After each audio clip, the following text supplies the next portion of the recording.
Hey, episode 20. We're into 2024. So, the 21st century rages on. So, I'm going to go back in my story back to some more stuff that happened when I was 12. When we first came into Canada, I already mentioned before, we stayed on a piece of raw land that was pretty much in the middle of Qualicum Beach. Now it's all houses there, but at the time it was all bush. We could walk through the bush, and there was the Hermitage. As we lived in Qualicum and summer progressed, it became well known throughout the world, really, but especially on the West Coast, that the west coast of Vancouver Island was a fantastic place. Had Wreck Bay. That Wreck Bay is now called Florencia Bay, and it's part of the national park over there. The Pacific Rim National Park, I think is what they call it. But at the time, it wasn't a national park. The hippies were flocking to Wreck Bay on the west coast of Vancouver Island, and we were part of that group. We went over there as a family and stayed for a while, and it was really interesting. A lot of interesting stuff there. It's like one end of the beach had been taken over. It had been populated. It had been populated by what I would call Beatniks. So that was pre-flower children, pre-hippie type of people. They were fatalist, typically fatalist, depressed, jazz, not rock. Poetry and good like art and stuff. Like my mom and my stepfather had been part of that movement in Alabama before, and so they knew this one fellow that was there. He was from New York. He was a reasonably famous artist from New York that they had met in Birmingham. So we took up some friendships with those people, but on the main part of the beach, probably 75% of the beach, it was hippies. And the hippies were different. They were free love and happy and lots of drugs and lots of drugs. There was so much drug use on Wreck Bay at that time. Kind of astounding. I think we stayed as a family for a while, and then when Mom and Bryce and the two younger kids went back to Qualicum, Joe and I stayed there and met just a ton of people. Joe and I, what was happening was people were building houses, shacks out of driftwood and clear poly and black poly and whatever they could find. And some of them were amazing, more than one room. And there was a stream, a creek that came down. And so a lot of them sort of were right near that, where the creek was, because that was a good water source. And some people were building residences up into the forest. So it was up on you had to climb down to get to the beach. It was up a kind of a cliff and then a hill up to the top where the land leveled off. But on that hill in those forests, they were building cabins and stuff that were more permanent. Still, you might consider them temporary, but they were more permanent. And last time I went to Wreck Bay, it seemed like there were still remnants of those cabins in the bushes. It's been a while since I've been there. Like I said, it's called Florencia Bay now. So while we were there, Joe and I, we met a lot of people, and it seemed like every single day we were getting high on something. It was acid and mescaline and mushrooms and MDA. That was the first time I ever took MDA, which would be, if not the same, almost the same thing as what they call MDMA today, or ecstasy. It was a euphoric drug. It made you feel euphoric. A lot like cocaine, but more chemical and stronger, maybe. Definitely stronger. And I met a fellow whose name was Chuck, and he was a dealer. Chuck and I don't even know how it happens. I'm a 12-year-old kid, and he's, mid 20s to early 30s. And he's got money, and he has a van. It was decked out with a bed in the back, and it seemed like it had a bench, a partial bench up towards the front. But it was a hippie van, and he had just tons of drugs. I'm not talking marijuana. I'm talking psychedelics and MDA and speed, and he had all kinds of stuff. And he was providing it to the beach, and for some reason, and I don't know if Joe was part of that too. I don't remember him, but this guy would give me drugs. He didn't ask me to pay for them. He just was giving it to me. I liked that. So I became friends with him and sort of followed him around. As the beach cleared off, Joe and I moved into abandoned shelters. And there was other people that had stayed around. Gina, that's where I met Gina. There was another guy, Al, which I would talk about later. And I think at the same time that I was becoming friends with Chuck, Joe was becoming closer friends with Al. I'm not sure. I did ask Joe that, and I don't remember what he said, but that was my memory. Now, Al became a close family friend, and as the commune, or the two communes, developed, he was around both of those. But Chuck and I and a group of maybe 4 or 5 people started hanging out quite a bit together. During that time, Joe and I, or Gina and I, or whoever, we would hitchhike back and forth between Qualicum and Tofino. It wasn't a pleasant journey, and to hitchhike it was even less pleasant. There was no paved road out there at the time. It was old logging roads that they had, pieced together so you could get out there to the west coast. So Tofino was a fishing village. Ucluelet was a fishing village. Lots of First Nations. As time went on and I became an adult, I got to know the McDermott family and work for them. And they bought a lot of that land. Dr. McDermott, he was the doctor out there. He also became an MLA. He pushed for it to become a national park. That was part of his legacy, I guess. I think he was an MLA. He might have been an MP, but I think he was an MLA. And later I worked for them. They owned the Wickaninnish, not the original Wickaninnish, the Wickaninnish Inn that they built on Chesterman's Beach, I guess it's called, which a lot of people go there and surf. That's one of the good surfing beaches. Anyway, as time went on, this would be getting towards fall and the weather was turning and it wasn't as nice to be there. So I ended up coming back to the east side of the island and with Chuck. And he had a girlfriend, and she went on ahead from Qualicum. I think she was from North Van, and there was at least one other guy. I think there was 2 guys that were from North Van. One of the guys' name was Tom, and he was older. He was like mid to late 30s, like pushing 40. He was kind of stoic, and he seemed quite wise to me. And he actually, along with Chuck, befriended me, and he was more protector, like he was looking out for me. Chuck was, I'm not sure what his motivation was. He was pretty hedonistic. He just wanted money and drugs and a good time, and that's how he lived. At one point, I went with Chuck and Tom, and the other guy's name I think was Don, and he was from North Van too. So Tom and Don, and the girlfriend's name was Fiona, and there was one other person, and I just vaguely see their face. I just cannot remember who they were. It was another guy. There was Fiona was the only woman. Anyway, when we got to North Van and we went to, I believe it was Don's place, he seemed to come from money. I think Tom might have come from money too, but he wasn't definitely not living like he had a lot of money. And Don's place, there, it was pretty nice in North Van, and they had a couple of cars, and they were nice cars, and very nice house.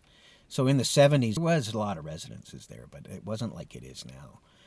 up on the slopes on the hill there, North Vancouver. So we stayed there for a while, and we partied and did stuff in Vancouver. We went to concerts, and eventually we would leave there and go stay in another house that was sort of a communal house. And that communal house was really interesting. It had a FM radio station in the basement.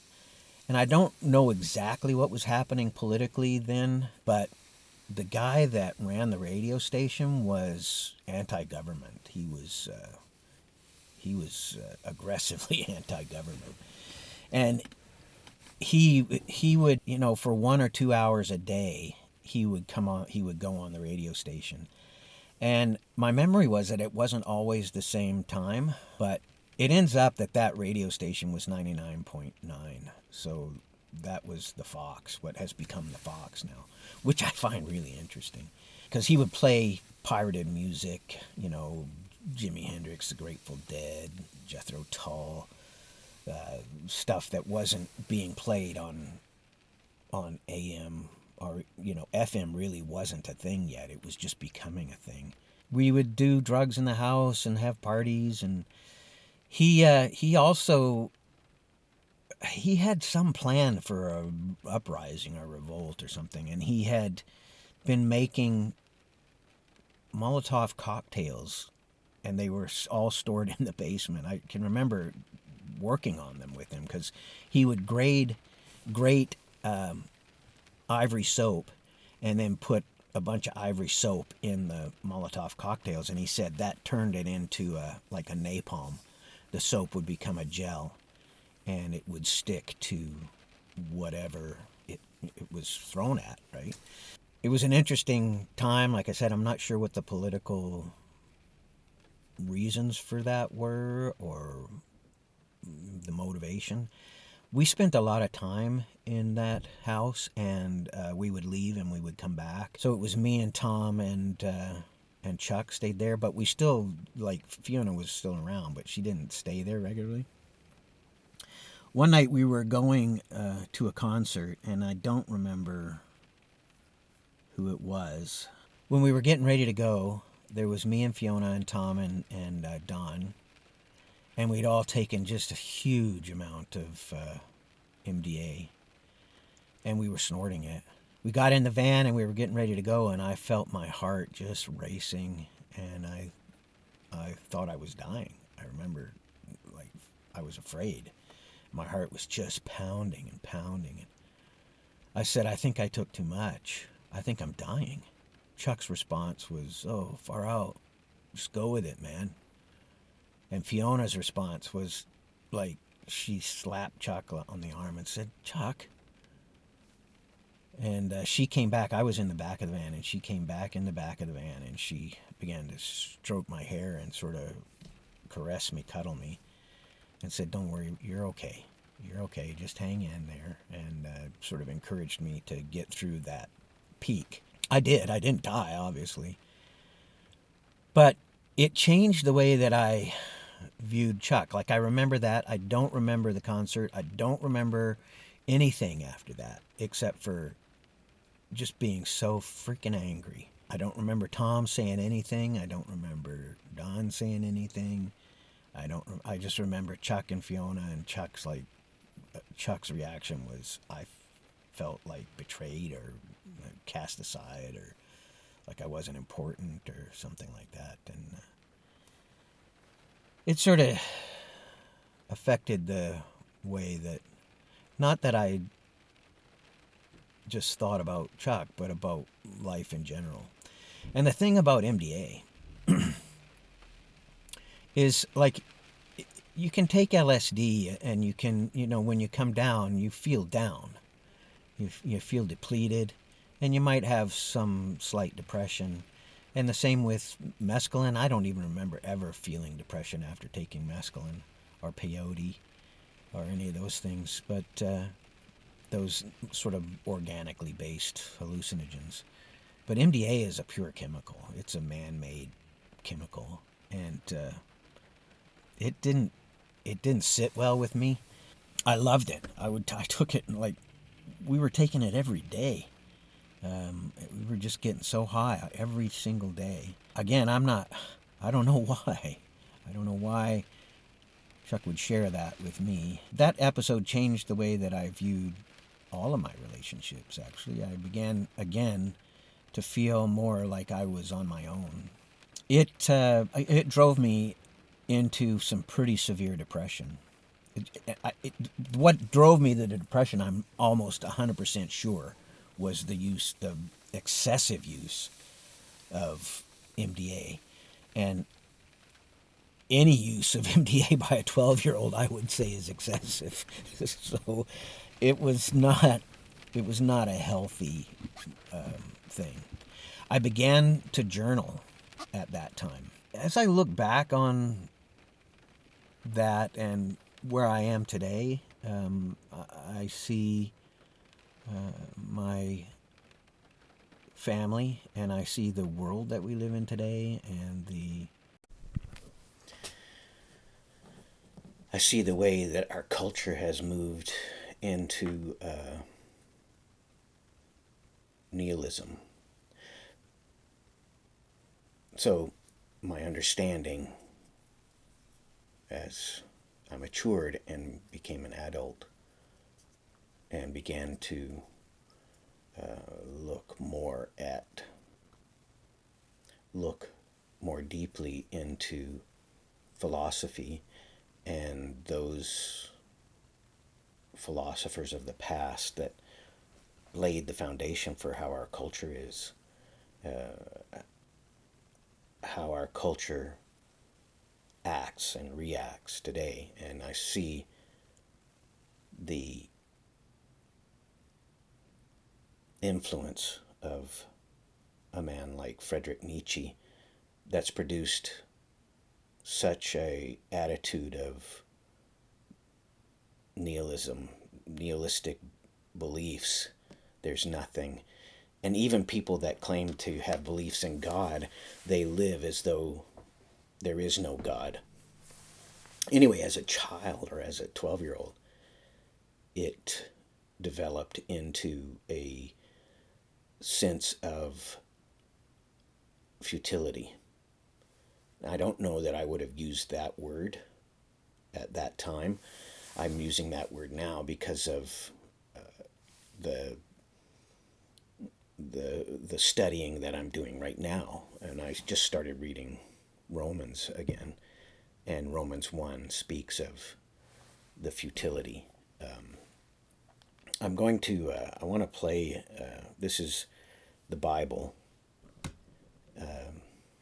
It's on my phone, and it also has an audible so I can read and listen at the same time. I'm just going to play the audible of this is Romans 1. I'm starting it from 16 here. For I am not ashamed of the gospel, for it is the power of God for salvation to everyone who believes, to the Jew first and also to the Greek. For in it the righteousness of God is revealed from faith to faith, as it is written, but the righteous man shall live by faith. For the wrath of God is revealed from heaven against all ungodliness and unrighteousness of men who suppress the truth in unrighteousness, because that which is known about God is evident within them, for God made it evident to them. For since the creation of the world, his invisible attributes, his eternal power and divine nature, have been clearly seen, being understood through what has been made, so that they are without excuse. For even though they knew God, they did not honor him as God or give thanks, but they became futile in their speculations, and their foolish heart was darkened. Professing to be wise, they became fools, and exchanged the glory of the incorruptible God for an image in the form of corruptible man, and of birds and four-footed animals, and crawling creatures. So Romans, more than any other book in the New Testament, will explain the doctrines of Christianity. He becomes very clear about the belief system. I often talk about building idols, and I talk about worshiping the earth, worshiping the creation. And this, he's talking about that. Like, man knowing God, like intrinsically knowing God. This is what he says in Romans 1, that we intrinsically know God. We're born knowing God, at least knowing that there is a God that created us. And so as we move out of our childhood lives into a mature man or woman, we develop these belief systems. And what he's saying there is that those systems, we choose to worship the creation rather than the creator, or we choose to worship ourselves is often where it is. And he talked there about the futility of the mind. Now that relates in my world, in my view, that relates to the Romans 8 that I talked about last week, the whole earth groaning. All of creation groans. All of creation groans for God to make things right. And now let's understand something. Like the creation, like a seagull doesn't think about what it takes to be a seagull. The seagull is a seagull, or a clam is a clam. It doesn't think about what it takes to be a clam. It doesn't develop philosophies, or it just is a clam, and it does what a clam is supposed to do. Now, man is different. We have free will that and this creative mind, this mind created in the image of God. We have this ability to make decisions and create and think and develop ideas far more extensively than any of the other creatures on the planet. We're considered the dominant life form, the higher life form. Now, there are other life forms. I'm not going to talk about, porpoises or dolphins or whales and elephants and chimpanzees. We know they have higher intelligence than others, but humanity makes these choices, and we move in our path according to the choices that we make. Now, it's important that we realize now that this comes back to worldview. The things that we say we believe, if we don't implement them, if we don't work to implement them in our lives, then it's just a game. It's just doublespeak. It's not real. And this is the passion. Like he talks about that. I'm not ashamed of the gospel. That's the very first thing he says there. He's not ashamed of the gospel because it is truth. It's the truth of God. It's the power of God. It's the story of God. So I'm not ashamed of it either. And I want to talk about it. And it relates to everything. It relates to what's happening in Israel right now. Had a really interesting conversation with some people last night about Israel and Hamas and Russia and Iran. I mean, you want to know, the Bible talks about this stuff. There's prophecies that haven't been fulfilled yet. Ezekiel 38. Read Ezekiel 38. Gog and Magog. Magog is Russia. You can look in the Bible and figure out where Magog is. It's Russia. It's north. It's the northern, eastern Europe. And Gog is the leader of Russia. Read it. Read that. I recommend like a New Living Translation or something, but interesting stuff. Like this is stuff that needs to happen yet. That being a 12-year-old and realizing there was a certain sense of futility in life, that you're on your own. It adds loneliness, and we're all alone. We're all alone. We're all on our own. I mean, even though we have people around us, when we lie in bed at night and we close our eyes and we go to sleep, we're in our own minds. We're reflecting on whatever it is we're reflecting on, whether it's the television show that you watched, or the book that you were reading, or the sense of emptiness that you have, or the hope that you can rectify poor relationships that you have with loved ones. Whatever it is, that's you. And that's often the time where we reflect on what is real, what is true. And that's the time when we think about God. That's the time when we, unless we've come to that place where we go, there is no God, or I want nothing to do with God. That's more like what it is normally. A lot of people will not say there is no God. It's just they don't want to deal with that. They don't want anything to do with that. And that's, a status quo for humanity, a status quo. But, like I've said before, we all have the questions. So what do we do about that futility? Well, let's look at that as we go on. The stories in my life, all they did, like a lot of these stories I'm telling, all they did was reinforce that sense of futility. I mean, and I was 12. How deep was I? I don't know. I don't know how deep other 12-year-olds are. I mean, I can look and see videos online of these prodigies and these intelligent and outgoing and artistic, 12-year-olds, 11-year-olds, 13-year-olds. And I don't know. I don't know where you were at 13 or 12. That's something you can reflect back on and think about how you were. Anyway, 2024. Who'd have thunk it, right? Okay, we're on for, I'm sure we're on for a real amazing ride this year. So let's stand for liberty, freedom, truth, and love. Okay, see you next time, 21.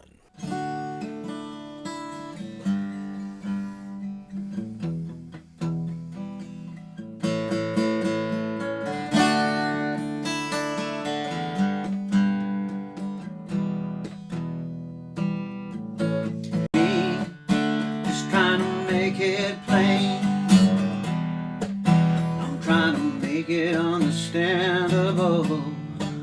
It's everything I say, it's everything I feel, it's everything I know to be real.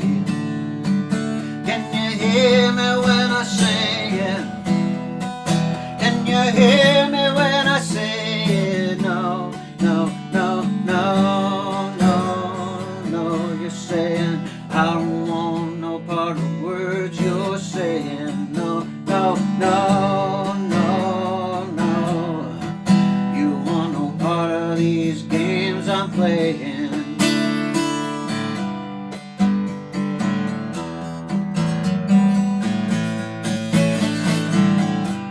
Yeah, that's a lot to let go of. You got a lot of things to do. You got all those possessions and you can't be falling down to the level of your own change. You said I need something that's easier, something I can hold on to without letting go of who I am. At least that's important to you, and the Lord says you gotta hear me when I call. You gotta hear me when I say your name. You gotta seek me now while I may be found. You got a lot of choosing to do.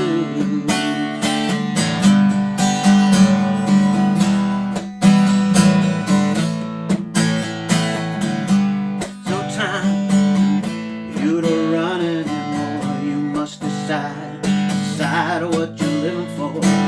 There's no time to know you're still young. Don't you know the road is narrow? There's no time, the road is narrow. There's no time, the gate is narrow too. There's no time, it's not as hard as the world would have you to believe.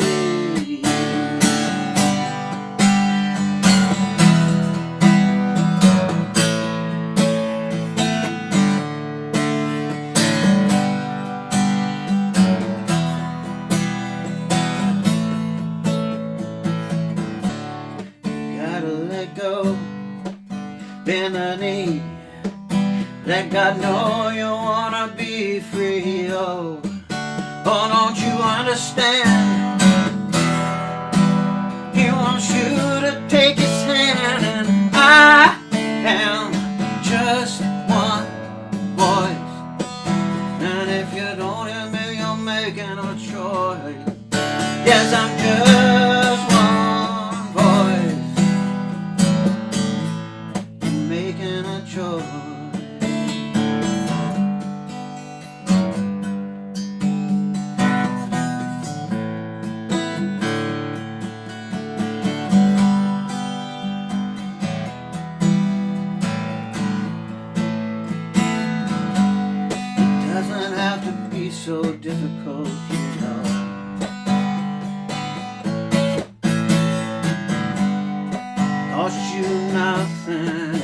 cost him everything. Make your choice.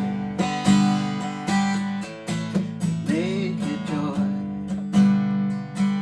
You make your choice. You make your choice and live or die.